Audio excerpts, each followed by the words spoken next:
Boa noite, meus irmãos, minhas irmãs. Sejam todos bem-vindos à comunidade espírita Ramatiz. E o templo nos convida a entrarmos em sintonia com as vibrações desta casa. O exercício de nos sintonizarmos com as energias do ambiente é bem simples. Inspiramos o ar profundamente, soltamos o ar bem devagar. Inspiramos mais uma vez.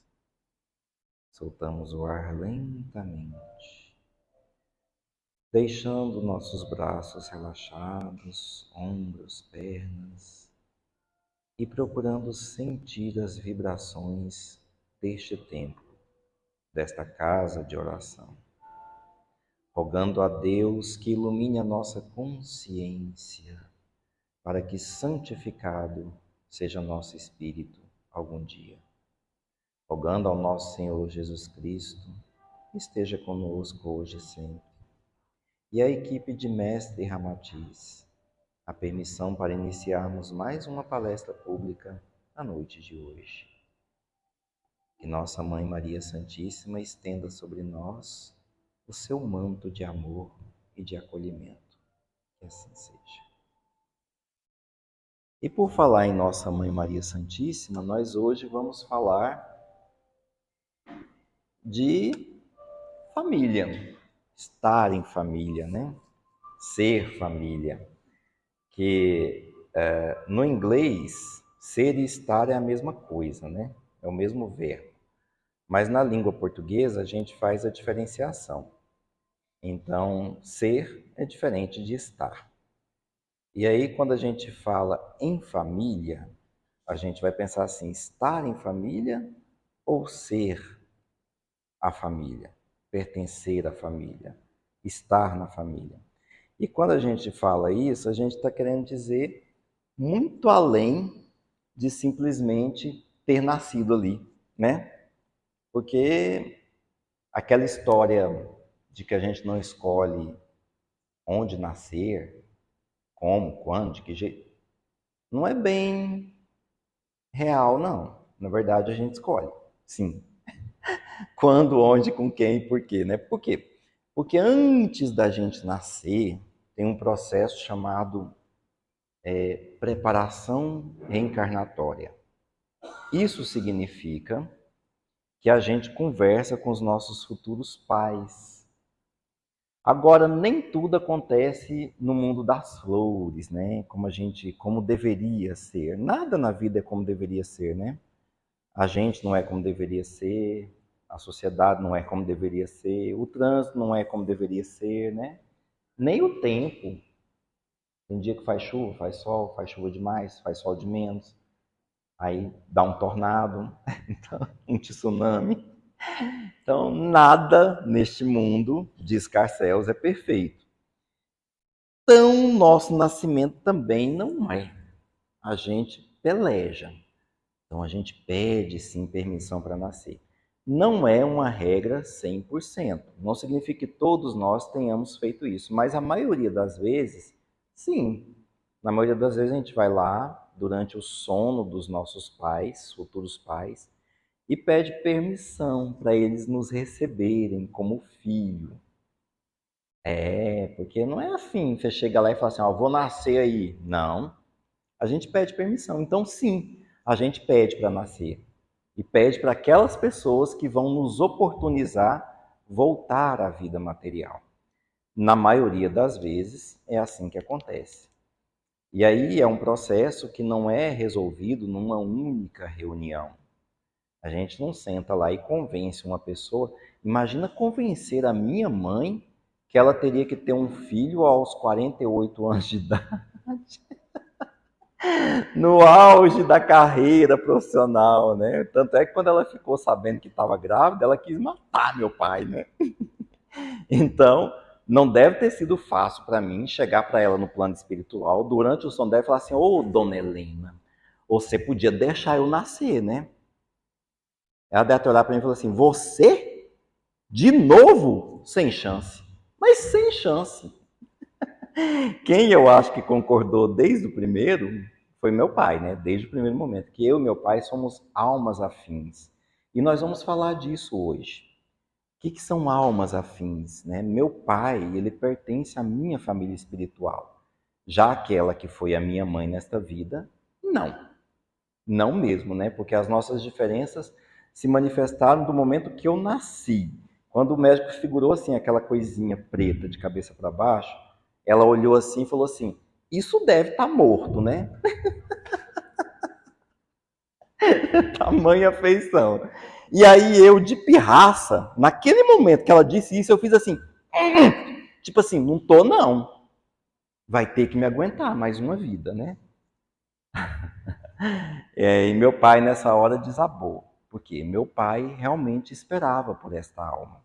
Ela não queria nem contato, né? Não, não viesse não, menino, para que você veio?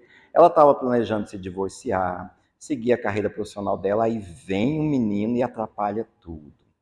E aí, resumo da história, ficaram juntos até o fim da vida, porque eu cheguei naquela hora para atrapalhar tudo, né? Mas claro que meu pai me deu a permissão antes de eu pedir, lá muito antes no processo reencarnatório. É claro que ela resistiu o quanto pôde. É claro que teve que ter a intervenção da espiritualidade para que tudo acontecesse. Mas normalmente a gente caminha sim para chegar naquilo que a gente chama de família, o lugar que eu nasci. É sempre assim com todo mundo? Não. Às vezes, uns estranhos dão para a gente a oportunidade de voltar ao plano material. Então a gente só nasce por lá, mas não tem nada a ver. Tanto é que a vida acaba encaminhando a gente para outras pessoas, né? E aí eu sugiro um livro que deve ter ali na livraria chamado Até que a Vida o Separe. É bom, né, que o padre fala que até que a morte o separe? Não, o livro fala até que a vida o separe. É impressionante. É impressionante como a criatura nasceu lá na Alemanha e veio parar numa família aqui no Brasil, né? Porque tinha que ser. Nasceu no meio daquela confusão do nazismo e veio parar aqui pela força do destino. E aí fez com que tudo mudasse no seio da família onde a criatura veio parar, né? Causou um alvoroço, porque era assim que tinha que ser, porque era assim que estava no destino. Então, muito interessante, até que a vida os separe, né? E ali a gente olha aquela família ali, aí a gente, lá no Pão Nosso, no capítulo 117, está em família. A gente olha ali em família, né? Quantas vezes a gente está passeando num lugar turístico, você vê uma cena como aquela, eu observo demais. Dá para perceber que o menino de camisa amarela é adotado, não dá para perceber? São de raças diferentes, né? De etnias diferentes. Aí dá para perceber que a outra tá lá na frente e o outro tá lá mais adiante ainda. Tipo assim, não quer andar junto, mas nem a pau, né? E quem é que tá junto dos pais ali naquela foto? Quem que tá junto? Exatamente o adotado. Exatamente o que quer estar próximo, né? O que aquela foto fala para o coração de vocês? O que aquilo quer dizer quando a gente olha para aquilo ali? Os outros dois estão lá na frente, não quer nem saber, né? E aquele que foi acolhido não veio pelo sistema biológico, ele foi acolhido. Ele está próximo, caminhando juntos. O que significa aquilo ali? Quando a gente vê uma imagem daquela, se não for um acontecimento pontual, né, briga de criança e tal, se for uma coisa que é constante naquela família, isso nos leva à seguinte reflexão: aquele garotinho adotado, ele pertence à família espiritual do casal. Eles são uma família ao longo de muitas encarnações. Já os outros dois pode ser que não. Os outros dois pode ser que estejam ali pela força do karma, porque tinham que aprender a se amar, né? E pelo jeito lá tá difícil, né? Pelo jeito ali tá bem difícil. Eu viajo muito e eu vejo muito isso, sabe? A gente fica nos lugares assim, eu fico observando as famílias. Aí às vezes a gente está num restaurante, aí eu vejo o pai, a mãe chega ali, senta.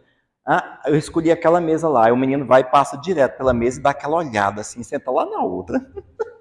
E fica olhando e fala assim, nossa senhora, né? Por que isso? A gente pergunta por que isso acontece. Por que eu tinha tanta afinidade com meu pai e nenhuma com a minha mãe? É uma verdade. É uma verdade que eu não posso esconder. Seria muito fácil para mim omitir, falar assim: ah, não, minha família foi perfeita. Nossa, minha mãe me teve com 40 e poucos anos, ela ficou super feliz, né? Amamentei, tudo normalzinho, tive uma infância alegre, até que tive mesmo, né? Mas não por causa dela. Mas enfim, poderia chegar aqui e contar essa história, né? A história feliz daquele comercial de margarina. É assim, gente, na vida real? A gente vê todos os dias que não é. A gente vê dentro da nossa própria casa que não é. É diferente. As pessoas têm sentimentos, elas têm emoções, elas têm sensações. Eu tenho a sensação de que meu irmão não gosta de mim. Isso é tão visível, é tão claro. Por que que meu irmão discorda de tudo que eu falo ou faço?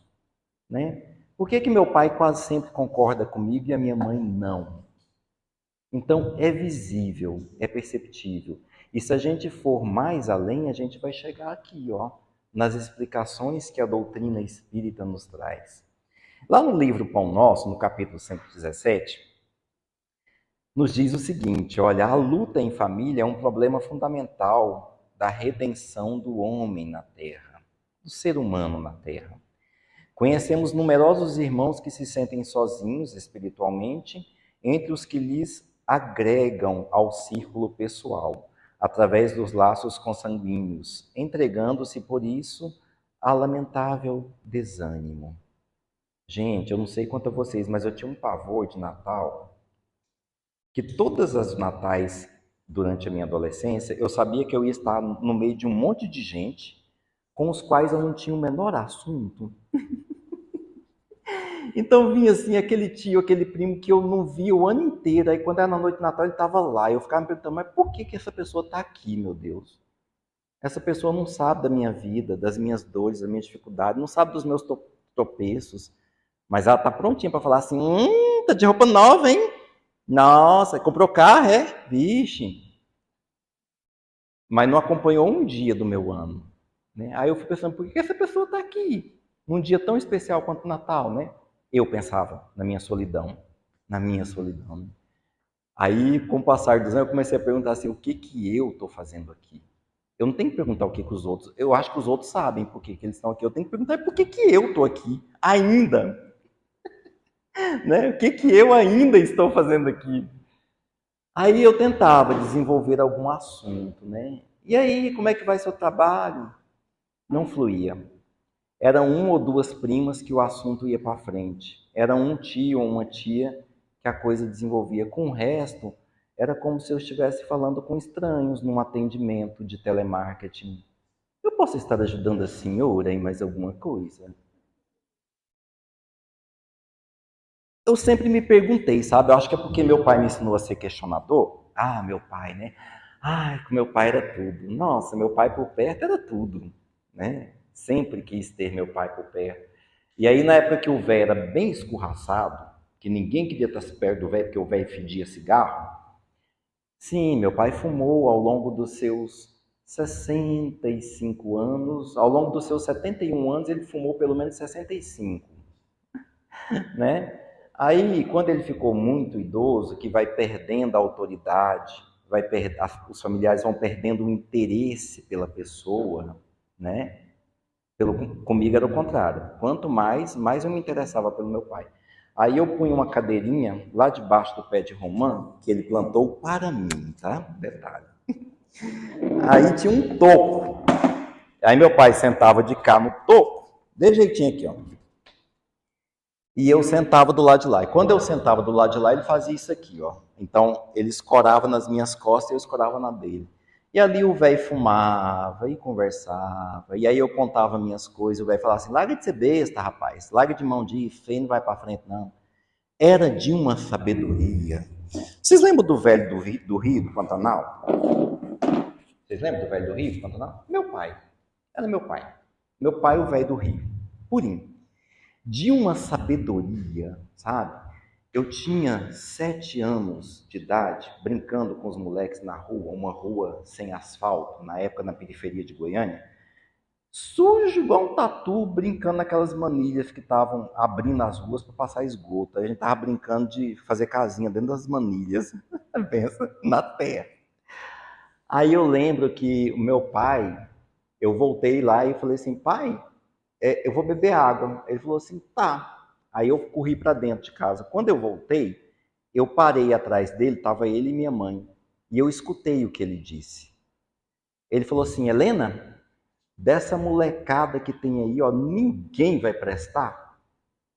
Aí minha mãe falou assim, Henrique, larga de ser besta, por que você tá falando isso? Ele falou assim, olha, só o Ercinho vai prestar aqui, viu? Aí minha mãe falou assim, o que é prestar para você? Não, o Ercinho vai estudar, ele vai ser alguém na vida, ele vai ser uma boa pessoa. Mas esses meninos aí... Aí minha mãe falou assim, e tu agora deu para ser vidente, né? Desdenhava dele, né? Eu escutei isso e eu fiquei assim com o coração meio abalado. Eu pensei, credo, mas que coisa pesada, né? É melhor não prestar igual os outros, né? Para não ser diferente. Bom, daqueles meninos que estavam comigo ali, um deve estar preso até hoje, o outro foi assassinado tentando roubar um carro no Flamboyant, a outra teve 5 maridos e 10 filhos e acabou deixando um morrer por desleixo. Bom, é só o que eu lembro, assim, tem mais, né? Assim, como que meu pai via as pessoas? Por que meu pai teve um vislumbre do futuro? Porque ele era um homem simples, mas de alma muito elevada. Então, meu pai, ele explicava as coisas mais simples de uma maneira muito natural. Sabe quando a criança dá birra assim, que se pendura no braço? Pois é, quando eu espendurava, eu fiz isso uma vez, aí ele soltou. Ele deixou cair. Ele deixou cair e continuou andando o caminho dele. E aí, quando eu percebi que não aconteceu nada, eu levantei a poeira e saí correndo atrás dele, né? Ou seja, depois ele falou para mim assim: meu filho, você é livre para fazer o que você quiser.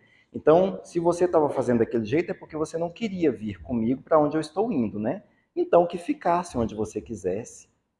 Nossa, gente, aquilo foi de um aprendizado para mim que eu nunca mais dei aquele tipo de birra. E era uma criancinha de 5 anos de idade. Olha que didática que o velho do Rio tinha, né? Impressionante. Porque o que naturalmente a gente faz? A gente impõe, não é? Naturalmente a gente impõe. E eu sempre tive uma dificuldade com a autoridade que você nem imagina. Nossa, me convença com um sorriso no rosto, mas não tenta me obrigar, não. Porque se você tentar me obrigar, eu vou reagir. É da minha natureza, entendeu? Por isso que meu pai sabia. Falar assim, não, com esse aí eu consigo de outra maneira. Basta que eu sorria para ele. É o suficiente. Né? É impossível auxiliar o mundo quando ainda não conseguimos ser úteis nem mesmo em uma pequena casa. Então a gente, muitas vezes, nós espíritas, nós queremos colocar, a gente quer ser útil, né? Quando a gente é jovem, a gente quer ser o popular da garotada no meio da meninada, no meio da, né, da galera. Mas às vezes a gente é um entojo dentro de casa. Aí já vê aquela história, santo de casa não faz milagre. Ela fala assim, nossa, mas fulano é um amor com os meninos. Nossa, quando seu filho vem aqui para casa, menino, esses meninos é um risaiado o dia inteiro. É uma maravilha. Aí a mãe fala assim, é só aí na sua casa, porque aqui em casa é entrunfado no quarto o dia inteiro. Então, por que que isso acontece? A gente vai entender calmamente por que que isso acontece. Porque, na verdade, nós estamos todos num processo de aprender e aprender a conviver em relacionamentos. E quando a gente fala relacionamento, não é aquele relacionamento afetivo dos casais, não. É qualquer tipo de relacionamento. É entre amigos, é entre os primos, é entre irmãos, entre pai, filho, entre filhos e a mãe, né? E a gente não está sabendo conviver com os nossos afetos. Essa é a grande questão. Olha, lá no livro dos Espíritos, na questão 291, Allan Kardec perguntou à espiritualidade. Além da simpatia geral de afinidade, os espíritos têm entre si afeições particulares? E os espíritos responderam sim, como entre os homens, mas o laço que os une os espíritos é muito mais forte, estão livres do corpo, por não estarem mais expostos às alterações e vulnerabilidades das paixões. Lá na questão 302, continuou perguntando: a identidade necessária para a simpatia perfeita consiste apenas na semelhança de pensamentos e sentimentos ou na uniformidade dos conhecimentos adquiridos? Nenhuma coisa nem outra. Está na igualdade dos graus de elevação. É por isso que eu olhava para o meu pai e tinha profundo respeito. Porque diante de mim não estava o meu pai, diante de mim estava uma autoridade moral. Era um espírito elevado que estava diante de mim. É por isso que eu respeitava tanto. Hoje eu entendo, mas na época eu não entendia. Porque, nossa, eu morria de medo de contrariar meu pai. E não era contrariar por medo dele, eu não tinha medo dele. Era medo de decepcioná-lo, medo dele olhar para mim entristecido. Deus me livre do meu pai ficar triste com alguma coisa que eu fiz. Por quê? Porque eu enxergava nele um exemplo, um ídolo, alguém a ser seguido, uma alma de luz, né? Era assim que eu o via. Por isso, até hoje eu ainda sonho com ele, sentado no toco debaixo do pé de romã. E até hoje ele fala para mim: larga de ser besta, rapaz. Larga de mão disso, isso aí não vai te levar a lugar nenhum.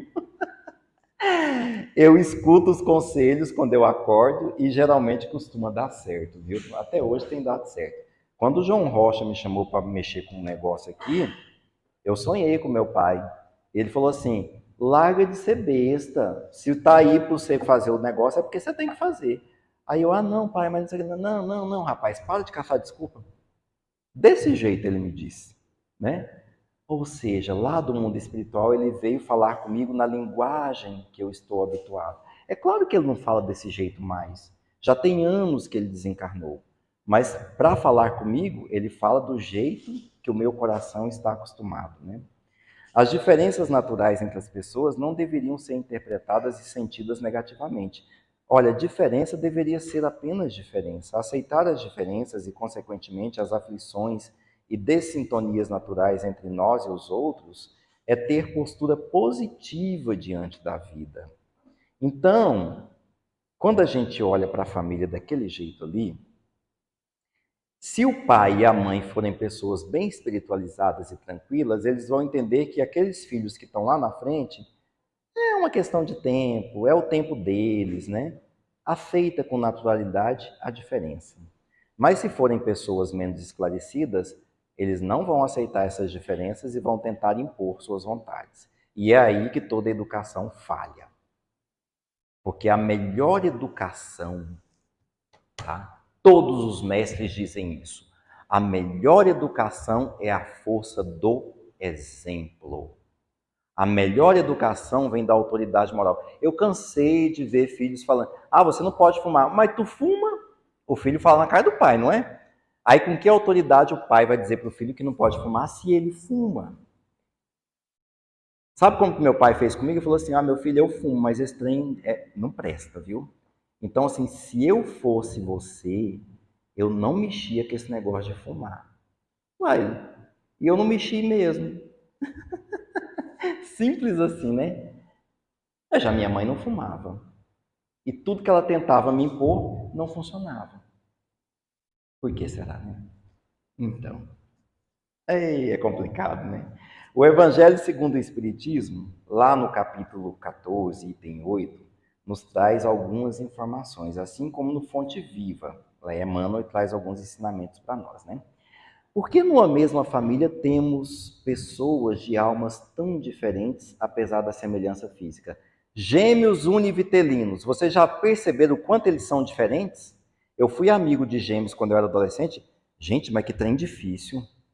Nossa, um gosta da lua, outro gosta do sol, entendeu? E eles disputam a gente na faca mesmo, assim, entendeu? Eu era amigo dos dois, mas eu tinha que eles quase me rasgavam no meio. Porque era uma disputa da minha atenção, da minha amizade. Eu ficava pensando, meu Deus do céu, para que isso? Então, se um falava com o pai, o outro não tinha nada para falar com o pai naquele momento. Mas como o outro estava falando, então ia lá. Já viu o cachorro quando você está brincando com um, o outro vem interferir? Com ciúmes? Então, e as almas totalmente diferentes. Eu olhava para um, não tinha nada a ver com o outro. Enquanto almas, não. Apesar da cara idêntica, né? Mas não tinham nada a ver um com o outro. Tanto é que seguiram caminhos totalmente distintos na vida.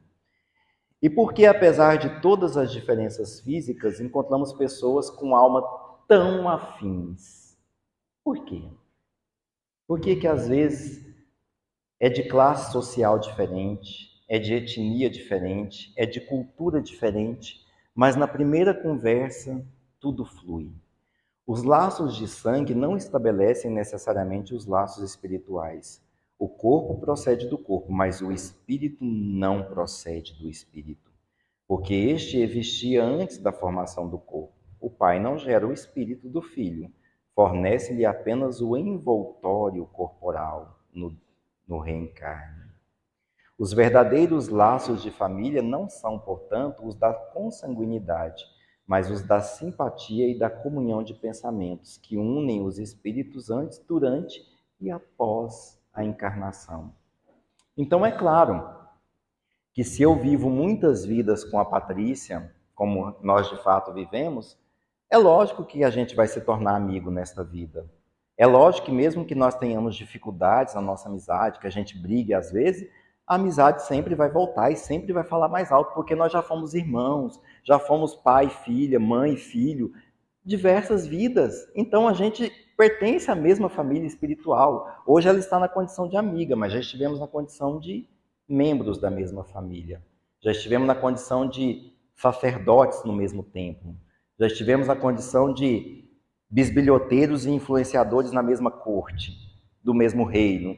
Então, né, já tivemos muita coisa boa e ruim juntos. É muita cumplicidade. Não é qualquer intriga que consegue separar isso, né? Não é. Né? Vira e mexe, a gente está junto dentro da mesma piscina. Eita, ela estava aqui ontem. Os verdadeiros laços de família não são, portanto, os da consanguinidade, mas os da simpatia e da comunhão de pensamentos. A parentela corporal e a parentela espiritual. Para quem tiver mais curiosidade, vá lá no Evangelho segundo o Espiritismo, capítulo 14, e tem lá a parte do honrai vosso pai e vossa mãe. Os laços de sangue não estabelecem necessariamente os laços espirituais, como já dissemos. O pai não gera o corpo do filho, fornece-lhe apenas o envoltório corporal, mas deve ajudar no seu desenvolvimento intelectual e moral para o fazer progredir. Então é claro que quando a gente aceita, né, na condição de pais, receber aquela criatura como nossos filhos nessa vida, naturalmente nós aceitamos o dever moral de educar aquela criatura nos seus primeiros anos de vida. E aí pode ser que ela nos eduque no futuro. Eu estava com meu amigo dentro do carro e o amigo dele é um menino no celular, né? Porque parece que já nasceram plugados no aparelho, impressionante. E aí o pai e eu sentado no banco da frente com o pai dele, e aquela marginal Botafogo paradinha, né? 6 horas da tarde, aquele sol quente. Aí não sei que essa moto passou, essa moto fez barulho. Eu sei que meu amigo ficou tão nervoso que ele começou a buzinar junto com os outros. É o complexo de manada. Não é isso, complexo de manada? Quando uma pessoa... Já viu o bando de bovino? Quando eles vão todo mundo assim, aí tem um precipício. Na Austrália é comum. Eles caem todos no precipício. Você está vendo cair, vai assim mesmo? Pois é. É o complexo de manada, né? Então todo mundo estava buzinando. O que meu amigo fez? Buzinou também. Aí nessa hora, o molequinho de 7 anos tirou o olho do celular e falou assim: pai, o som, apesar de ser uma força poderosa na natureza, não tem o poder de mover os carros para frente. Então é inútil o senhor buzinar. E não vai acontecer nada. Silêncio dentro do carro.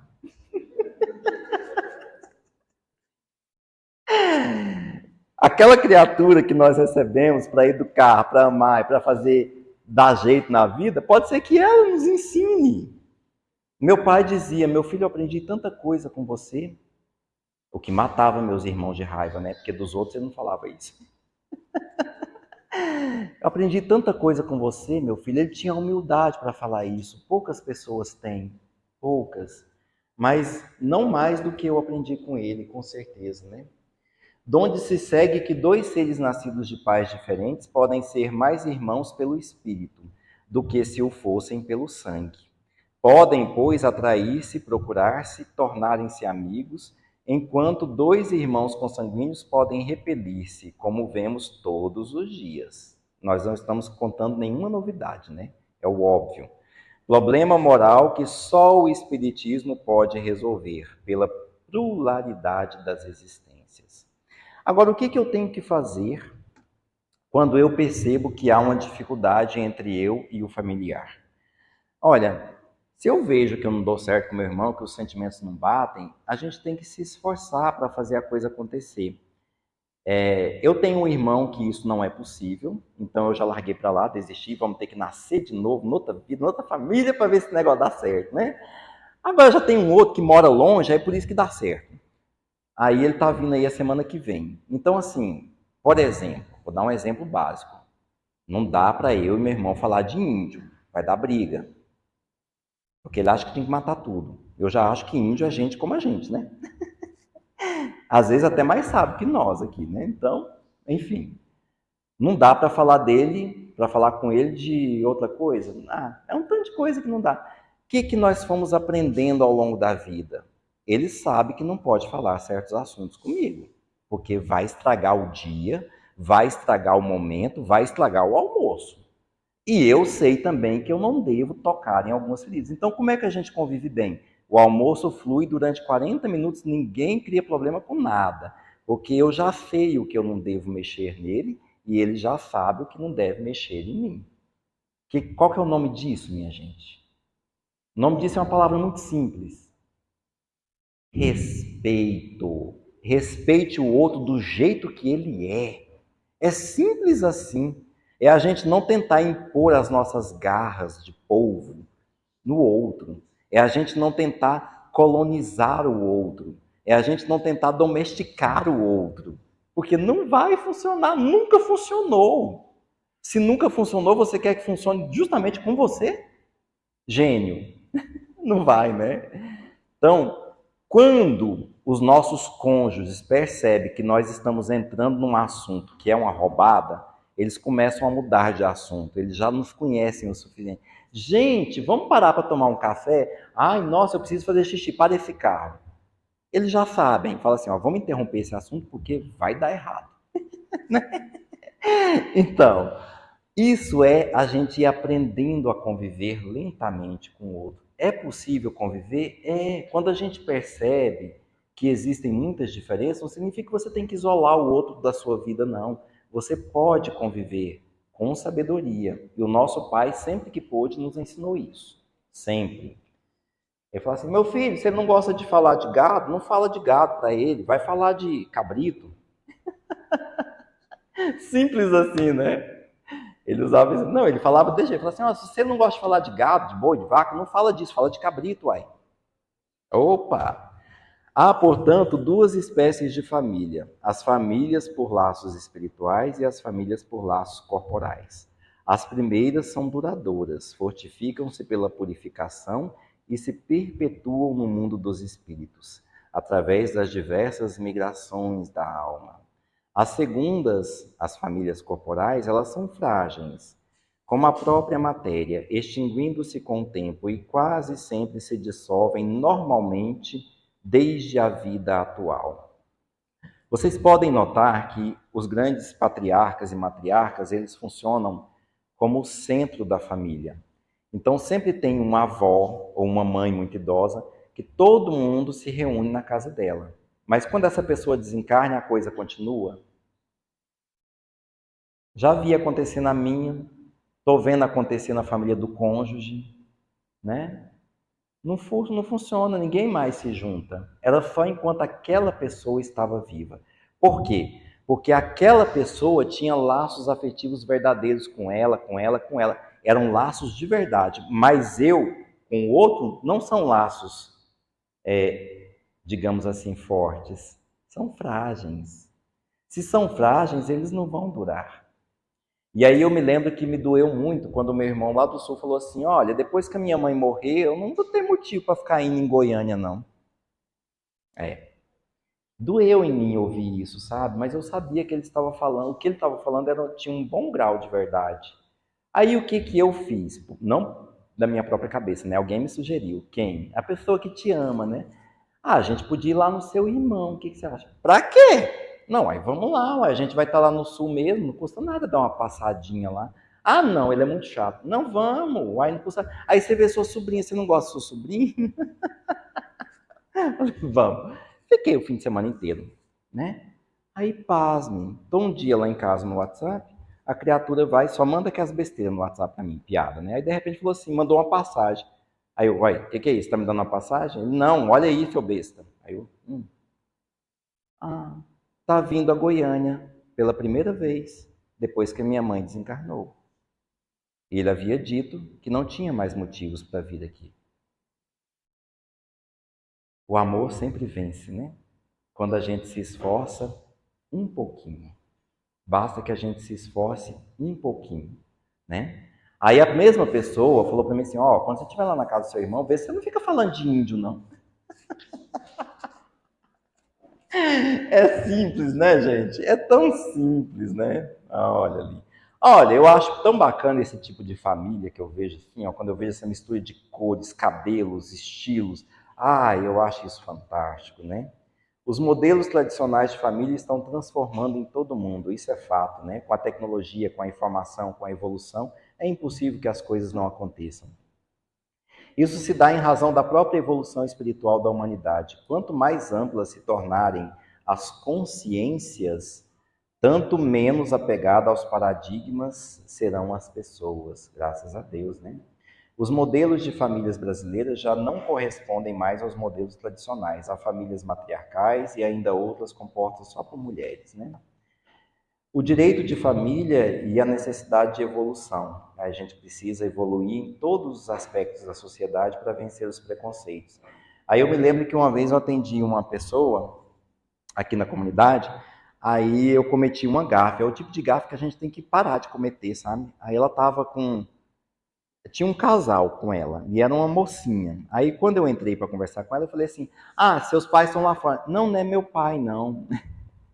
É meu padrasto. Falei assim, ah, e a outra é sua mãe? Não, não é minha mãe, não. Na verdade, assim, ela é uma tia que eu tô morando com ela, porque meu pai foi casado com ela. Aí ela fez a explicação, aí eu fui, então eu falei, meu Deus. Eu falei assim, olha, por mais que você tente me explicar, eu não vou entender. Mas, enfim, vivem 4 pessoas na mesma casa e se amam incondicionalmente. Mas ela não é filha deles, biológica não, né? Tem uma relação muito diferente com a tia, que funciona como uma mãe, né? Então, o que é família? Para William Shakespeare, é aquela que nos permitiram escolher. Mas família, além daquela que a gente nasce, é sobretudo aquela que a gente constrói com o tempo. Então, com o tempo, você aprende que bons amigos são as famílias que permitiram escolher.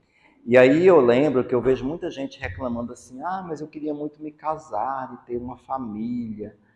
Ah, porque a minha família não me aceita. Ué, então faz uma. Eu sou pragmático desse jeito, entendeu? Tipo assim, eu já ouço gente falando assim: ah, minha família não me aceita. Ué, então faça a sua própria. Construa a sua própria família. Crie uma para você. Aí você vai ter uma só sua, do jeito que você quer. Simples, né? Então a gente tem que ir se desgarrando desses conceitos, né? Há pessoas do mesmo sangue que devem conviver por um tempo para ver se a coisa harmoniza. Se não harmonizar, bola para frente, construa sua própria família em outra casa, em outro estado, em outra cidade, em outro país, quiçá. Mas faça a sua própria, né? Eu fui adotado por uma família depois que eu me casei. E a família que trouxe para mim toda a afetividade que eu não tive na minha de sangue. E eu me emociono ao falar isso porque realmente é a mais pura verdade, né? Então, sim, eu me permiti entrar em outra família. E sim, eu sinto que essa família tem mais a ver com a minha família espiritual do que aquela onde eu nasci, né? É? Sim, sim, com certeza. Gente, eu mais meu cunhado, parece que eu conheço ele há séculos. Eu e meu cunhado, assim, é uma relação de brother mesmo, de irmão. Engraçado que a gente não tem nada a ver um com o outro, nós somos completamente diferentes, mas a confiança, a reciprocidade, a intimidade é uma coisa que fluiu de maneira tão natural que não flui com um irmão de sangue. Vai explicar isso, se não for pelo segredo das reencarnações, né? Prevalece o desgaste, o conflito nos relacionamentos adoecidos, omissão, desinteresse e até mesmo desrespeito pelas diferenças. E quando tem algum interesse, é um interesse pernicioso pelos recursos do outro e até mesmo pelas energias do outro, né? Como é que são os relacionamentos saudáveis? Os relacionamentos saudáveis são aqueles em que prevalece a reciprocidade, o respeito pelas diferenças e até mesmo um simpático interesse por essas diferenças. Interesse um pelo outro no sentido de se importar, de dar e de ter atenção do outro. Quem é que se lembra daquela cena ali? Quem é que se lembra o nome do filme, daquela cena ali, ó? 7 anos no Tibete, né? 7 anos no Tibete. A cena de cá é um filme mais recente, A Forma da Água. Esses dois filmes eles têm em comum o fato de mostrar como pessoas tão diferentes, de raças diferentes, têm uma sintonia tão instantânea, tão automática, tão imediata, no primeiro olhar. Olhou, bateu o olho, aconteceu, né? Na hora. Como é que a gente explica um fenômeno desse? Isso aqui foi real. O Dalai Lama tem esse cara, o alpinista, como seu melhor amigo até hoje. Aquele mocinho ali é o Dalai Lama. Está vivo ainda, não desencarnou. Na época era o rei do Tibete. Sim, aquela criança era o rei do Tibete, antes da China dominar politicamente o país. Ele era não só o rei, ele era o líder espiritual budista do Tibete. E o alpinista era um inglês terrível, de temperamento agressivo, mas ele foi fundamental para aquele garoto. Foi fundamental para o país dele, para o que ele teria que enfrentar logo em seguida. Foi fundamental para que ele se tornasse o Dalai Lama. Sem a amizade daquele lord inglês, ele não teria conseguido se tornar o que se tornou. E ele diz isso para todo mundo nas suas palestras, né?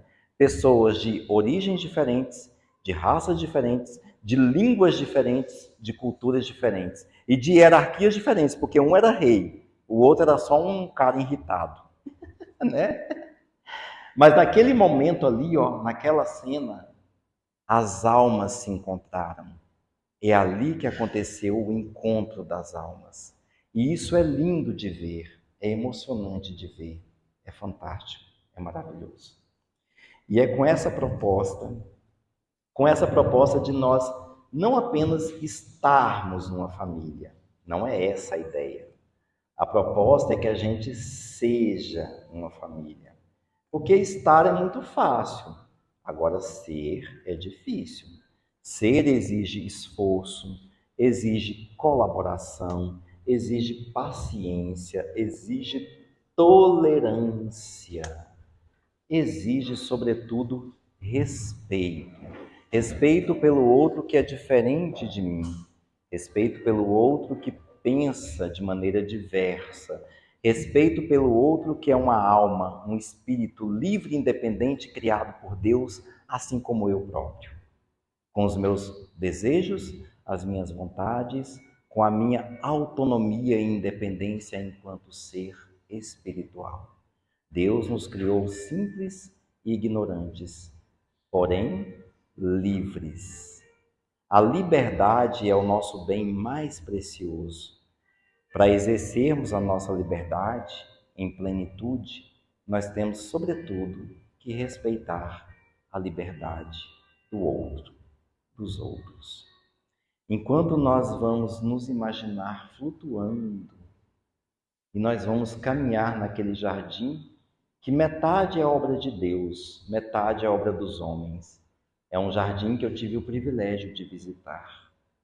Linda obra que demonstra como os homens, o ser humano, é capaz de pegar aquilo que Deus lhe ofereceu e transformar numa coisa tão bela.